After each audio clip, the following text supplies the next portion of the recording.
Radio Universidad de Chile presenta Tras las líneas, conversaciones con Manuel Antonio Garretón, Premio Nacional de Humanidades y Ciencias Sociales. Programa producido en el Departamento de Sociología de la Universidad de Chile con el auspicio del Centro de Estudios de Cohesión y Conflicto Social, COES. Muy buenas tardes.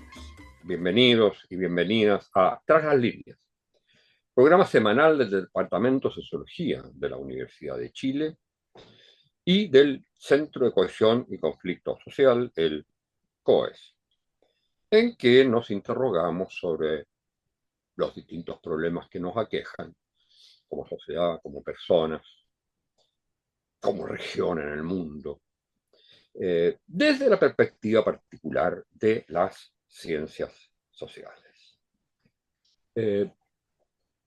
Han habido debates en el último tiempo que han tenido como tema principal el de las transformaciones que han sufrido las universidades en el último tiempo y sus perspectivas en un mundo tan cambiante como el que vivimos. Y uno diría también en el contexto de América Latina. ¿Cuál es la particularidad de las universidades chilenas? Para esto hemos invitado a uno de los grandes especialistas en el tema, desde, como digo, la perspectiva de las ciencias sociales, porque economistas, ingenieros, etcétera, también tienen sus análisis, sobre todo de los temas financieros. Pero desde la sociología, desde la ciencia política, se estudia también el tema de la universidad y su inserción en la sociedad. Lo que le pide las sociedades, lo que las universidades pueden dar, los déficits que tienen. El invitado de hoy, que pertenece a un equipo de trabajo sobre universidades, que es de muy alto nivel, es Mario Alarcón, doctor en Educación Superior por la Universidad de Leiden, de los Países Bajos, magíster en Gestión y Políticas Públicas por la Universidad de Chile, ingeniero civil industrial por la Universidad Técnica Federico Santa María, y es profesor asistente de la Facultad de Educación de la Universidad Diego Portales. Dirige ahí el magíster en Gestión de Instituciones de Educación Superior. Ese es su gran tema, su especialidad en educación superior, y ha participado en diversos proyectos de Fondesit sobre estos temas. Muchas gracias por estar con nosotros y buenas tardes, Mario. Y quisiera partir planteándole lo siguiente. En Chile primó un modelo de educación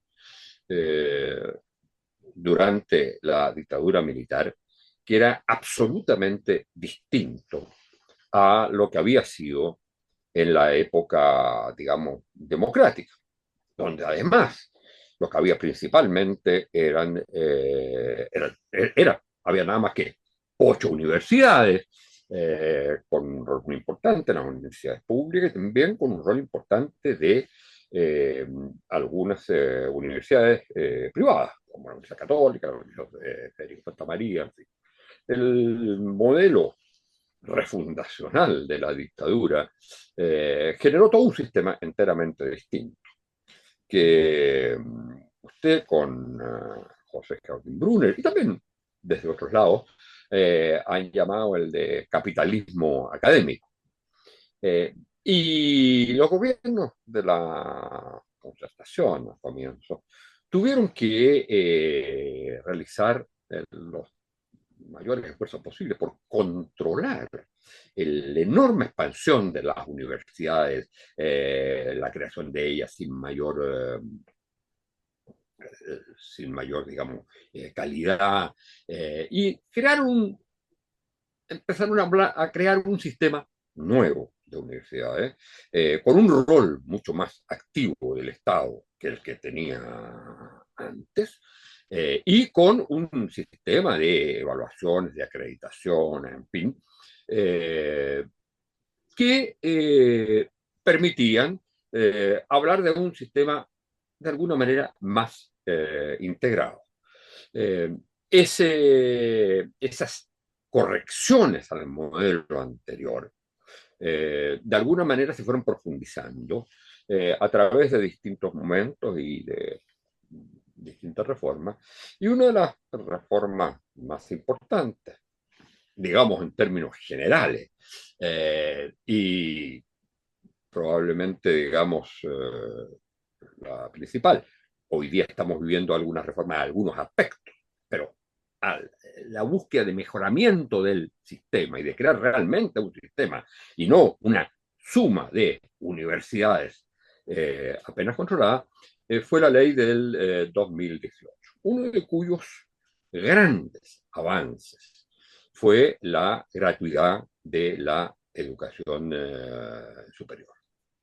Desde ese momento, del 2018 hasta ahora, ¿qué considera usted que han sido los, digamos, los grandes avances? ¿En qué sentido la educación superior hoy día es mejor que antes? Obviamente era mejor en la época de la dictadura militar, pero y con todos los esfuerzos que se habían hecho por superar ese modelo de capitalismo económico. Pero desde la reforma del 2018, ¿qué diría usted que es los grandes eh, avances que se han producido? Para luego ver cuáles son los déficits que todavía tenemos y que hay que ir avanzando en ellos. Bueno, primero que todo, buenas Muchas tardes. gracias por estar con nosotros. Muchas gracias a ustedes por invitarme, Manuel Antonio. Me parece muy estimulante tener esta conversación. Soy parte de la feligresía de este programa, así que para mí es un gusto Muchas poder gracias. participar de la conversación. Bueno, efectivamente, durante las últimas décadas, la educación superior ha tenido importantes cambios. Efectivamente, hemos venido, yo diría, desde un esquema más bien de mercado privado, ¿cierto?, que dejó la dictadura, y los gobiernos sucesivamente lo que han ido haciendo es básicamente aumentar gradualmente la regulación, ¿cierto? Y hacer que funcionen esquemas de mercado regulado, hasta probablemente un punto de inflexión que claramente podemos identificar en la reforma del 2018, ¿cierto? Con la nueva ley de educación superior, que introdujo algunos cambios, ¿cierto?, en materia de institucionalidad, financiamiento y regulación. Y a mi juicio eso trajo aspectos que son destacables y otros que probablemente habrá que hacerse cargo y corregir hacia adelante para poder mejorar. Entre los aspectos que yo destacaría como los más positivos, bueno, indudablemente la gratuidad, ¿cierto? Tenemos un esquema de gratuidad focalizada, pero que obviamente ha permitido mantener, ¿cierto?, un esquema importante en términos de garantizar acceso, sobre todo a los sectores de más bajos ingresos y capas medias, y eso obviamente es una cuestión que podemos indicar como o destacar como un aspecto positivo. Lo segundo, creo yo, tiene que ver con la institucionalidad, es decir, educación superior hasta antes de la reforma tenía una institucionalidad más precaria, se crea una superintendencia a cargo de la fiscalización, se crea una subsecretaría de educación superior que de alguna manera le da más gobernabilidad al sistema. Y yo diría que toda esta nueva institucionalidad se crea, por ejemplo, se fortalece la Comisión Nacional de Acreditación, se establecen nuevos estándares y criterios para el aseguramiento de la calidad, se crea el Sistema Nacional de Aseguramiento de la Calidad como un mecanismo de coordinación. Por tanto, yo ahí destacaría dos cosas con la nueva institucionalidad. En primer lugar, se elevan los estándares para el funcionamiento de las instituciones y desde ese punto de vista a la ciudadanía, a la sociedad en general, se le da más garantía, hay una mayor garantía pública de que el sistema tiene mejores estándares y funciona mejor. Y por otro lado también hay mayor fiscalización y por lo tanto hay mayor rendición de cuentas por parte de las instituciones en el sentido de su funcionamiento y que, por ejemplo, efectivamente se utilicen los recursos públicos para los fines que le son propios a las instituciones. Entonces yo creo que ahí hay, entre aspectos de financiamiento asociado a la gratuidad, institucionalidad y más regulación, yo creo que hay un avance importante que hoy día podemos destacar a partir de la reforma del 2018. Bueno, hay ahí un punto que me parece interesante y es que en uno de estos temas, básicamente volvemos al tema de la gratuidad, eh, Chile estaba al debe en el contexto latinoamericano. Eh, a las universidades estatales en Argentina y en otros países eran gratuitas hacía mucho tiempo. Producto probablemente desde la época de la reforma de Córdoba, en el 1918. En cambio, eh, los temas de, eh, digamos, institucionalización del sistema, del papel del Estado, eh, ¿cómo, diría uno, se ubicaría el sistema chileno en el contexto latinoamericano? Cosa que ustedes han investigado con mucha detención, digamos, o sea, ubicar reconocer que hay una universidad latinoamericana, un tipo de universidad latinoamericana, y eso es un aporte muy importante para entonces ver cómo se inserta en esto. Para después ver algunos de los problemas Ujú. que se presentan, a mi juicio, en el sistema actual. Pero en el contexto latinoamericano, ¿cómo le va a las universidades chilenas? Bueno, yo diría que un buen lente, digamos, para poder comparar es el esquema de economía política de nuestro sistema, que tiene que ver con dos elementos fundamentales. Por un lado, la provisión, es decir, quién ofrece la educación superior, que puede ser público o privado, y por otro lado, quién financia la educación superior, que puede ser fuente pública o privada. Y por lo tanto, Chile aparece no solamente en el contexto latinoamericano, sino que también en el contexto mundial como un país con un alto nivel de privatismo de su sistema de educación superior. Es decir, aparecemos con un elevado nivel de matrícula en instituciones de educación superior privadas, es decir, tenemos un alto nivel de privatismo de la provisión. Estamos hablando que entre el 70 al 80% de la matrícula está asociada a instituciones de carácter privado. Y por otro Pero eso lado, es más o menos parecido también a lo que ocurre en el resto del sistema educacional. no, en otros países lo que hay es que, por ejemplo, en Europa, las universidades privadas o instituciones privadas son una minoría y más No, bien no, pero tienen digo, un... no, esta proporción es digamos, en el caso de la educación secundaria en Chile, Ok. es Sí, también perdón, sí, sí, sí, por en ese supuesto, sentido. los niveles, exactamente, Sí. exactamente, exactamente, podemos hacer el símil, pero en el caso de la educación superior, lo que tenemos es una provisión fuertemente privada y también un financiamiento fuertemente privado donde concurre financiamiento mixto, es decir, estatal y privado, y cuando hablamos de privado hablamos del financiamiento que proviene de la familia, ¿cierto? Que pagan. Entonces, lo que hay aquí es yo diría a partir de la reforma del 2018 un cambio importante, no por el lado de la provisión, ¿cierto? Porque la matrícula hasta ahora, y eso obviamente puede que cambie, pero se ha mantenido más o menos bajo los mismos parámetros, pero lo que ha cambiado de manera importante, y eso también se va a seguir notando hacia adelante, es que cambia la matriz de financiamiento, ¿ya? Es decir, con la gratuidad, lo que hace la gratuidad básicamente es reemplazar gasto privado por gasto público, ¿ya?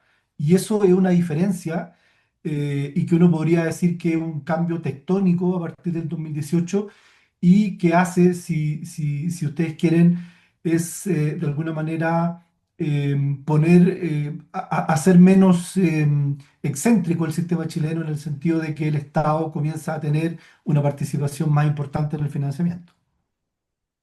Ahora, si uno mirara las cosas desde el otro lado, ¿cuáles son hoy si usted tuviera que, digamos, resumirlo, cuáles son los déficits o problemas que enfrenta la educación superior en Chile? Por supuesto que hay un problema de financiamiento. Mi impresión es que hay un problema que tiene que ver con el financiamiento de la investigación Sí, en general de la ciencia, y ese es el famoso tema, sobre todo para la educación pública, digamos, del financiamiento basal, es decir, sí. para las investigaciones, que quedan muchas veces sometidos a un mercado académico que consiste, ¿no es cierto?, en tener que estar concursando permanentemente Mm. y que dificulta la creación de políticas de investigación de largo plazo. El Estado Sí, tampoco tiene, salvo algunos que se han ido creando, institutos de investigación como hay en otros países, ¿no? Y entonces ocurre que la investigación queda a merced de las oleadas financieras posibles, los concursos, etcétera, lo que hace muy difícil establecer políticas de largo plazo. Esa es una parte yo diría, de la debilidad del sistema actual. sí.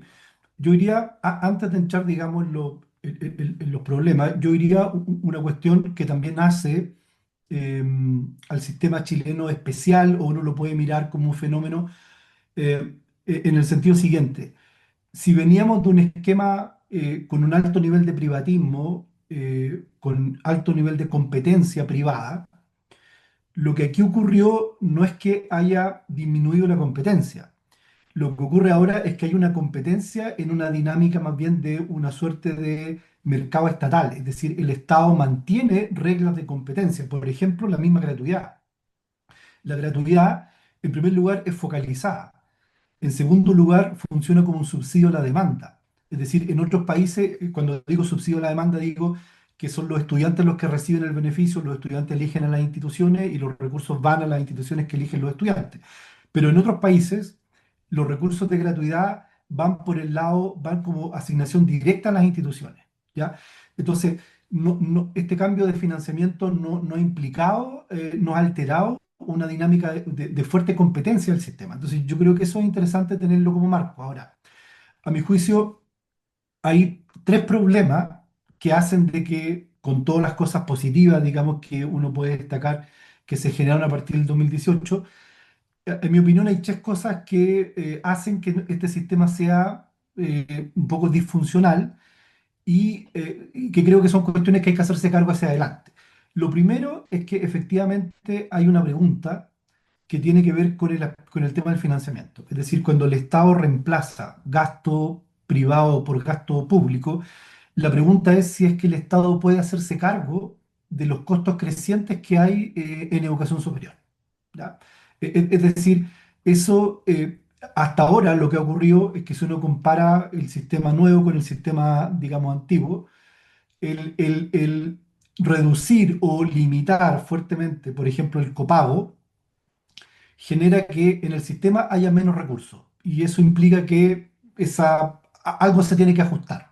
Y generalmente lo que se ajusta es la calidad y eso puede tener un problema. Lo segundo es que se ha Pero instalado. perdón, la ¿Sí? reducción del copago queda de alguna manera inmediata, pero Ujú. queda de alguna manera resuelta en el largo plazo con el sistema de devolución, digamos, de los estudiantes que sean profesionales ya y que puedan, de un cierto copago posterior. Claro, en el caso, eso opera en el esquema de el sistema de crédito y el FES, que es la propuesta del gobierno que está siendo discutida hoy día, que podría reemplazar el crédito con aval del Estado y que implica retorno. Pero en el caso de la gratuidad focalizada, no hay retorno. O sea, la gratuidad opera hoy día hasta el sexto decil y ahí no hay retorno, digamos, de recursos. Lo que ocurre en la práctica, digamos, es que efectivamente en el sistema, al no haber copago, hay menos recursos, y eso lo resienten las instituciones, y por eso yo planteo que se abre la interrogante si es que efectivamente el Estado va a poder reemplazar completamente aquello que el sector privado, digamos, deja de proveer, ¿ya? Y lo segundo es que a partir del 2018 se instaló un sistema de acreditación institucional para asegurar calidad que asocia una institución de excelencia a el ideal de universidad de investigación, ¿ya? Y por lo tanto eso de alguna manera genera un efecto en el sentido de que desincentiva la diversidad, es decir, y esto, Manuel Antonio, es una excentricidad, porque todos estamos de acuerdo con que efectivamente tienen que existir instituciones complejas y de calidad que hagan investigación de excelencia, pero no hay ningún país del mundo que le exija a todas sus instituciones competir para ser instituciones de excelencia, ¿ya?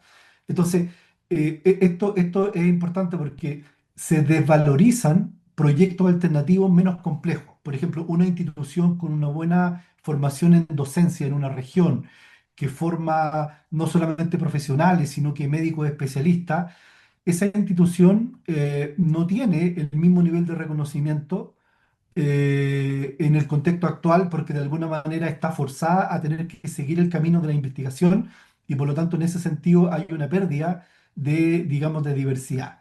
Y por otro lado, se genera una tensión, porque obviamente ser una universidad de investigación y de excelencia implica, por ejemplo, desarrollar programas de doctorado. Nosotros en Chile tenemos un sistema muy profesionalizante que se expresa hasta en el nivel de los doctorados. Es decir, todas las profesiones crean doctorado y se les pide que tenga una cierta cantidad de académicos y eso es muy caro de sostener para las instituciones. Entonces, hoy día una institución de 7 años tiene entre 15 o más de 20 programas de doctorado que solamente se pueden sostener con un nivel de ingreso muy elevado. Entonces, lo que quiero decir es que el centrar la calidad y la excelencia solamente asociado a las universidades de excelencia genera un problema porque además los resultados de la acreditación están asociados a la entrega de financiamiento. Es decir, las instituciones que tienen más acreditación a través de la gratuidad y también del financiamiento institucional tienen acceso a más recursos. Por lo tanto, se genera una estratificación, ¿cierto? Donde son importantes las condiciones de entrada. Es decir, instituciones chicas que no logran hacer investigación no tienen el reconocimiento de excelencia, tienen acceso a menos recursos y por lo tanto tienen más cuesta arriba la posibilidad de tener, digamos, un reconocimiento de mayor prestigio en el sistema. Y lo último, en tercer lugar, todo esto ha generado que las instituciones de alguna manera vean restringida su autonomía institucional. Es decir, hoy día hay fijación de precios, se regula el crecimiento, los recursos de gratuidad no pueden ser utilizados en cosas distintas que no sea la docencia. Por lo tanto, tenemos un sistema con menos recursos, con un ideal de calidad que es maximalista, ¿cierto? Que asocia obviamente mayor calidad a más recursos, en contraposición, digamos, en tensión con el primer problema de financiamiento. Y en tercer lugar, tenemos a las instituciones con menos grados de libertad para tomar decisiones porque están con un esquema mucho más rígido que el que teníamos antes. Yo, a mi juicio, el problema central lo veo en el segundo punto que usted señalaba. Yo creo que todo el sistema de acreditación y de evaluación de la evaluación de la calidad, las acreditaciones, eh, tengo una opinión muy crítica de eso, radicalmente crítica, en el sentido que creo que es un mal sistema. Entre otras cosas, porque está basado precisamente en la idea que hay una sola manera de medir la calidad universitaria, que está fijada en el fondo, nos guste o no nos guste, es la verdad, está fijada por los rankings internacionales. Y los rankings internacionales no reconocen, tienen un prototipo. ¿Eh? Si usted tiene determinada cantidad de artículos publicados en tales revistas independientemente de que eso le sirva a la comunidad histórica nacional o local en el cual participa. Si resulta que usted acredita según esos estándares indexados y que son estándares, digamos, fijos, que no reconocen la variedad de la labor universitaria, según los puntajes que usted obtiene, lo acreditan por 2, 3 años o 7 años o lo que sea, ¿eh? Lo que me parece absurdo. Por lo demás, ¿cómo es posible que se pueda acreditar a una universidad por 3 años? Quiere decir que un estudiante que entró en el año 1 ¿eh? y sale en el año 5 puede haber perdido la acreditación de su universidad. Está todo tan mal pensado, porque está pensado, yo diría, con un criterio, con los mismos criterios del modelo anterior, donde además es curioso porque los sistemas de acreditación de alguna manera fueron creados para controlar la expansión, digamos, irracional de universidades que podía haber, pero se han transformado en un sistema de control de las universidades públicas, que además tienen que gastar recursos durante todos los años previos a la acreditación, enorme cantidad de recursos, pagar la acreditación, ¿no? Cuando uno diría, primero que nada, yo establecería diferencia entre la acreditación de las universidades públicas de las universidades privadas. No son lo mismo porque corresponden a funciones distintas, a tareas distintas dentro de lo que es la universidad. A su vez, como usted bien decía, hay universidades que son muy fuertes en un aspecto. No le exija que sean fuertes necesariamente en otro aspecto si el lugar donde están enclavadas, ¿eh?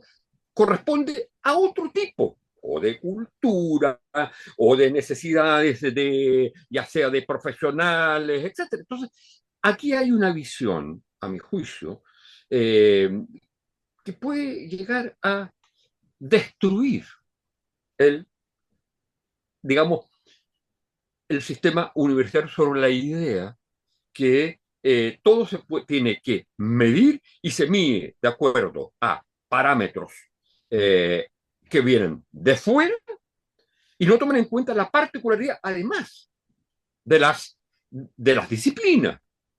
¿Eh? Usted no puede establecer a las facultades de arte o a las facultades sociales los mismos criterios que establece a las facultades de ciencias clásicas, digamos, que son de donde han salido estos sistemas de medición. No sé cómo lo ve usted. Sí, no, yo estoy plenamente de acuerdo, comparto, digamos, el diagnóstico y volvamos al punto, digamos, de las excentricidades. O sea, Chile tiene un sistema de acreditación con esta estratificación, ¿cierto? Que es completamente excéntrico porque aquí en los otros países lo que hay es una acreditación que tiene una cierta cantidad de años. La institución se acredita por 7 años o no se acredita y se le dan 2 o 3 años para que se prepare, mejore, qué sé yo. Pero no ocurre esto que usted menciona, digamos, de que algunas instituciones pueden tener 3 años y con todas las implicancias que eso tiene. Entonces, hay un primer tema que yo creo que sería interesante revisar. Y lo segundo, con lo que estoy plenamente de acuerdo, es que justamente se tiende a una suerte de estandarización y se pierde, se desvaloriza la idea de la universidad local.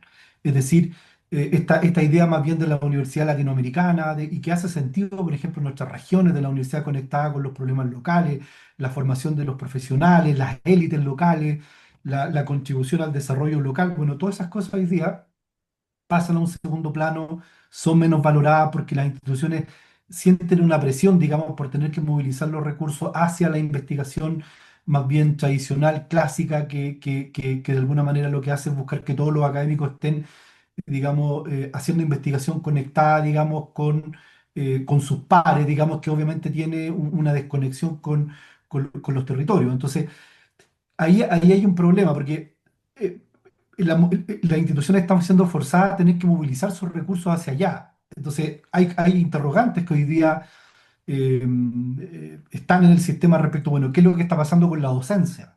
¿Qué pasa cuando las instituciones se distraen y se preocupan menos por la docencia porque de alguna manera están más preocupadas de focalizar los esfuerzos en tener mejores resultados en investigación porque al tenerlos van a tener mayor acceso? Y aquí volvemos al punto que yo planteaba al inicio. La competencia, el sistema, la competencia como mecanismo de gobernanza, por así decirlo, de coordinación del sistema sigue estando. Lo que pasa es que probablemente antes tenía un acento más privado, hoy día más de una dinámica de mercado regulado o una dinámica estatal, pero sigue siendo la competencia la que ordena y de alguna manera coordina nuestro sistema de educación superior.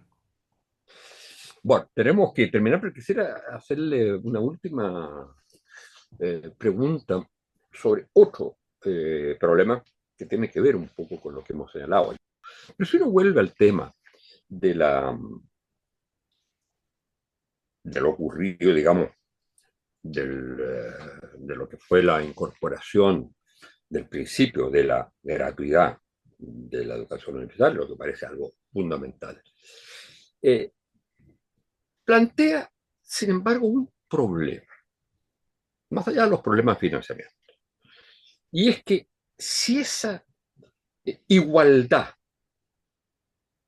teórica en el acceso a la educación superior no va acompañada de otras políticas, lo que se traslada en la desigualdad que existía antes a la universidad misma. Porque capital cultural que traen, el capital educacional que traen los sectores que se van a beneficiar de la gratuidad es muy inferior al capital que tienen digamos, las clases superiores, las clases altas y media. Entonces, si no hay una preocupación especial y políticas especiales, donde no basta con que los sectores de más bajos ingresos, de menor capital cultural, vocacional, puedan entrar a la universidad, sino que hay que tener políticas especiales que no generen estudiantes de primera clase y estudiantes de segunda clase, según el nivel de educación que tuvieron antes.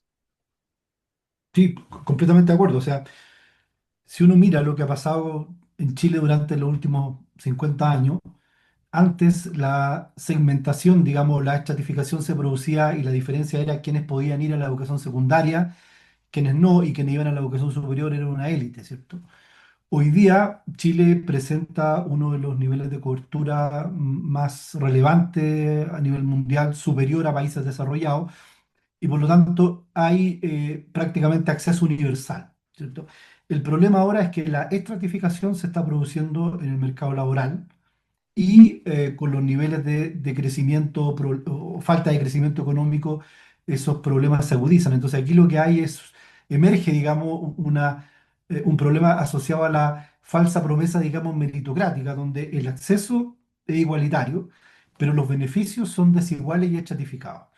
Y yo creo que ahí tenemos un problema y yo creo que ahí hay una pregunta, digamos, que no sé si es exclusivamente el sistema de educación superior el que puede reparar o puede hacerse cargo de este problema que de alguna manera es más estructural y que atraviesa o da cuenta, digamos, de las desigualdades y los problemas que tenemos como sociedad en términos de